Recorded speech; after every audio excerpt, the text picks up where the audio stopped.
is Garrett Mitchell. I'm also known as Cleetus McFarland.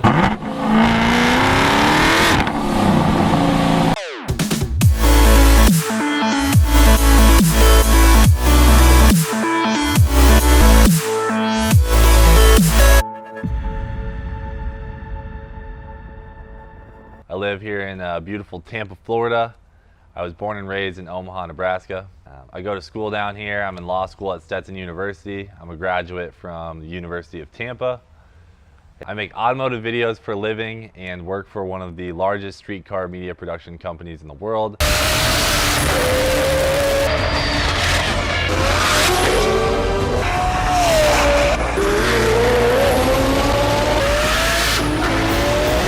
And that is 1320 Video.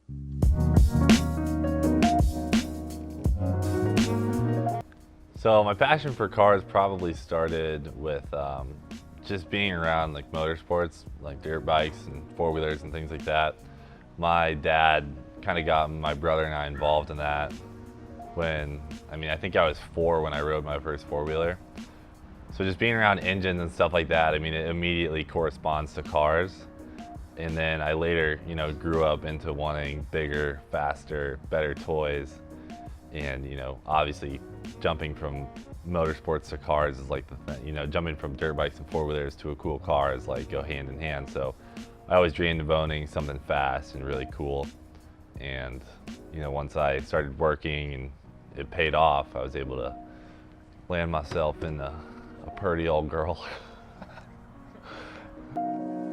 So it doesn't matter if I'm there or not, right?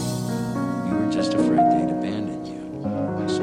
So my dad, once he had the taxi business, he later moved to having a used car lot. So he was constantly bringing home cool stuff, and he brought home like a Mini Cooper, So one day he brought home an Isuzu Rodeo with a manual transmission, taught me how to drive stick when I was 9 years old. And from then on, it was always kind of driving cool stuff, from an M5 to his lifted Jeep Wrangler. I just always thought cars were like the coolest thing.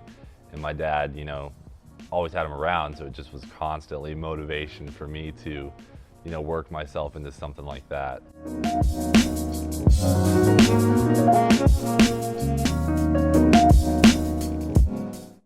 So one part of the automotive industry that's really progressed and been huge for me is how, big it's become on the internet. All the automotive forums and stuff like that used to be separate for each car community has really moved to Facebook. And, for car guys, Facebook is one of the biggest tools they use for finding parts and communicating with people, to help build their cars and other things like that. So for our company, growing to be one of the biggest social media meccas in the street car world, we've got 4 million followers on Facebook, 1.4 million subscribers on YouTube, and almost 1 million followers on Instagram.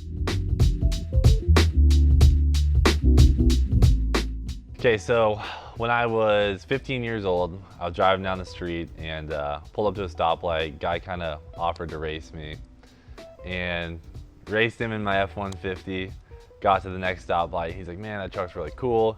We exchanged phone numbers, and that was that. I ended up becoming good friends with him, and he eventually introduced me to the owner of 1320 Video. A couple months passed, and Instagram came out. Well, I don't know if it came out, but it started to become a thing. Texted the owner of 1320 because I was, it was really cool back then. He only had like 15,000 followers on Facebook, but he still made some cool videos. I wanted to be a part of it, so I was like, "Hey man, do you want me to start, an Instagram for you?" He's like, "I don't know what that is, but sure." Started one up for him. We've got, I think, 960,000 followers now. So that was really how I got into 1320 Video, was just doing that. So I worked at it for probably 2 or 3 years without even getting paid. Like, I never saw a dime, but I just loved doing it. So farther we got down the road, he eventually asked me, like, "Look, social media is getting to a whole new level. I need someone to do it full time." And I was like, "I'm your guy." Afraid they'd abandon you. So you abandoned them? I have a lot on my plate every week, and being in law school and having a full-time job as well as my own business and like making videos and things like that, it does take a lot of work-life balance. So one of the things I do that really helps me balance my work and life stuff is getting up early and getting my online scheduling for Facebook and Instagram and things like that done. So then when I'm sitting in class on my laptop, I'm not, trying to get on the internet and get to my stuff. Because if I don't, I will sit there in class, doze off completely for an hour and just work. Because I'm addicted to work. I like to work a lot more than I like to go to school. And getting that done before you go to school really helps me focus.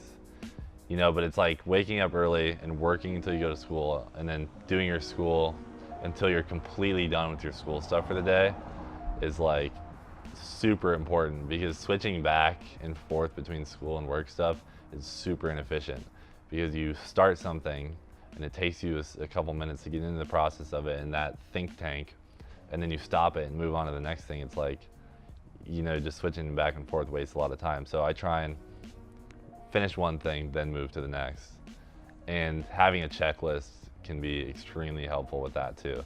So here's what I have to do for school, here's what I have to do for work. I write it down, and then I check them off as I go until I'm done.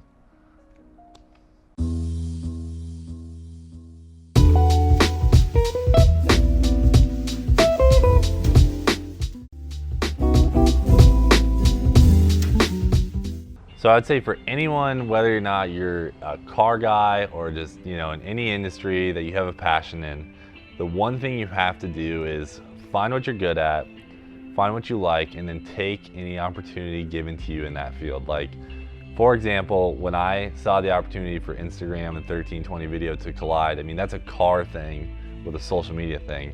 And I took advantage of it. I didn't get paid for the first couple of years, but I made it work. And I loved doing it up until, I did get paid for it, and it paid off. So whatever you find that you like and you want to do, go out and find an opportunity, make it that opportunity your baby, and prove to the people who are successful in that industry that you are worth being successful in that industry. And grow whatever you have into something that can be successful. Like, you just gotta work for it. It's really hard to step into a really cool position and make a lot of money unless you work your butt off until you get it. It's as simple as that. If you have to work 100-hour weeks and stuff, we've all done it, and that's how we've gotten to where we are. And anyone can do it. They just gotta find what they like, because going to work and not liking it, it's gonna be hard to get successful. But if you're like, go home and you're having a hard time falling asleep because you'd rather be working on your project, that next thing, then you're doing something right.